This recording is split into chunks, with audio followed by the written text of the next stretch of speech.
Well, hello YouTube. I just finished rebuilding this McCulloch Super 610 automatic. It's probably a 1970 vintage, maybe something on that order. And I thought I'd just take a few moments here to point out a couple of little quirks of McCulloch engineering and a couple of other items that you might come across if you try to rebuild one of these. The first thing is, right here, the on-off switch for these old 10 series saws that were the 70 cc's and even some of the 54 cc saws had the on-off switch right here in the compression, the decompression release. So that's the off position, on position. Now, the McCulloch engineer that designed this could have used a little real-world experience maybe, and he might have come up with a different design.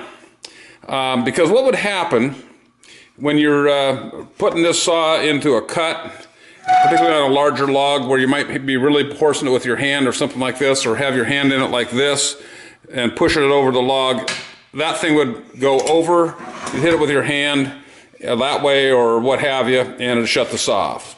So, and I've rebuilt a number of these. These things, when they go bad, they're hard to rebuild because you got to take all of this monkey motion out of here. You take this roll pin out right in here, pull it all down, and then you're lucky if you get it working again, put it all back together. So what I've done is I just bypassed this and put on a little toggle switch that, by the way, the Home Light's used, about almost one exactly like this for this same era saw. So I think maybe the Home Light engineer was out getting some real world experience and the McCulloch engineer was in the lab. So I've bypassed a couple of these that I've used and they work just fine. So that's one item. The second item was when I took off the, and this isn't necessarily an engineering deal, this is just something I want to show you. This was one of the rings that I took out of the old saw, this one right here. And the piston looked good, the cylinder looked good, and I started looking at that ring and I was about ready to put the old rings back in. I thought, not a good idea. And if you look at this one versus this one, they're worn almost, I measured them, they're about 15 thousandths of an inch difference between that one and this one.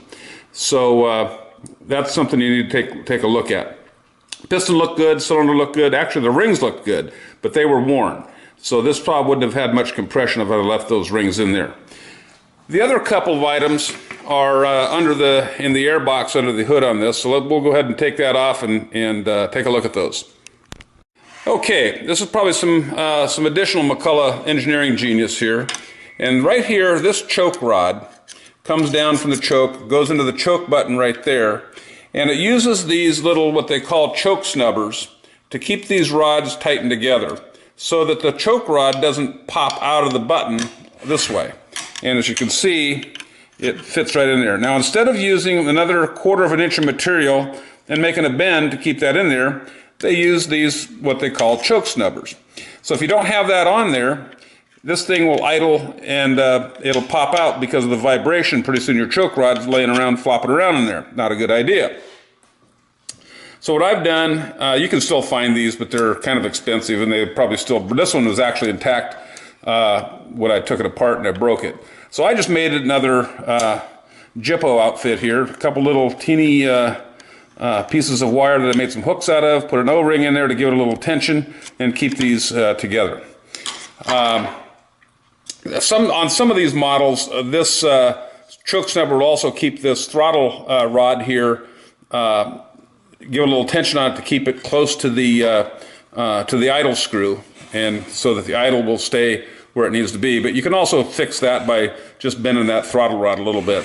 The other thing was I used an aftermarket fuel hose because the fuel hose on these were shot, and I had a leak after I could not figure it out.